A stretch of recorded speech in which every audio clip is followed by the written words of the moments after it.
We are going to talk today about the number one secret that every successful person has, regardless of whether they are rock stars or they are amazing coaches or they are real estate agents, whatever it is. This is the number one thing.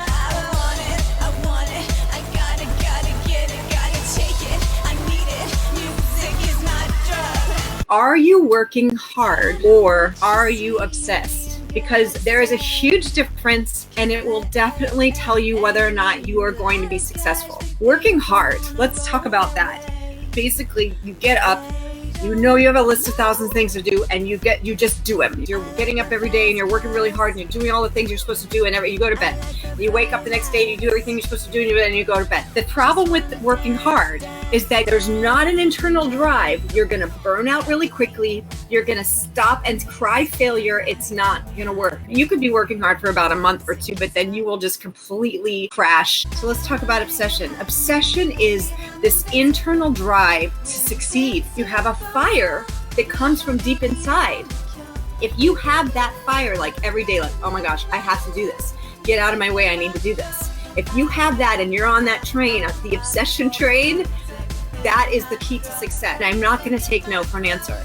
And I've realized that when I have been obsessed is when I have been more successful. If you read all the self-help, they will all say that there was a moment that something hit them and they became obsessed with it.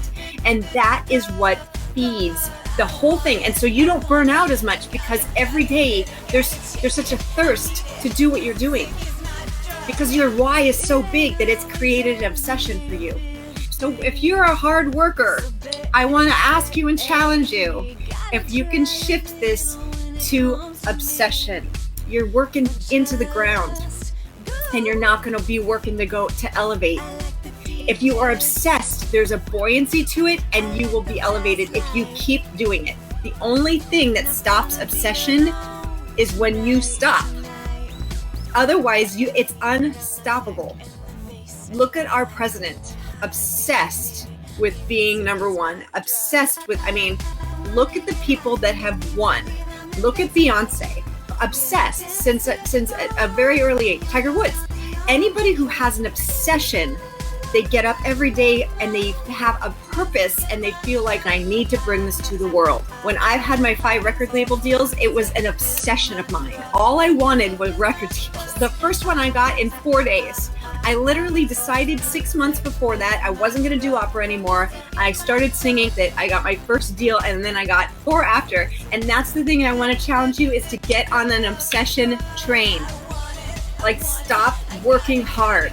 You're going to kill yourself. You're going to be exhausted. Obsession feeds itself. It didn't matter how many shows I did or I was so fed by the process of getting record label deals. And it was so fun for me that it fed itself. I was never tired through it. And if I was, it didn't matter. Do you know what I mean? So find something that you can get on the obsession train with, and that'll feed you through, and just don't get off. Just never get off. So I challenge you, stop working hard, find your obsession. Sometimes it's okay to indulge, and this is the thing to indulge in.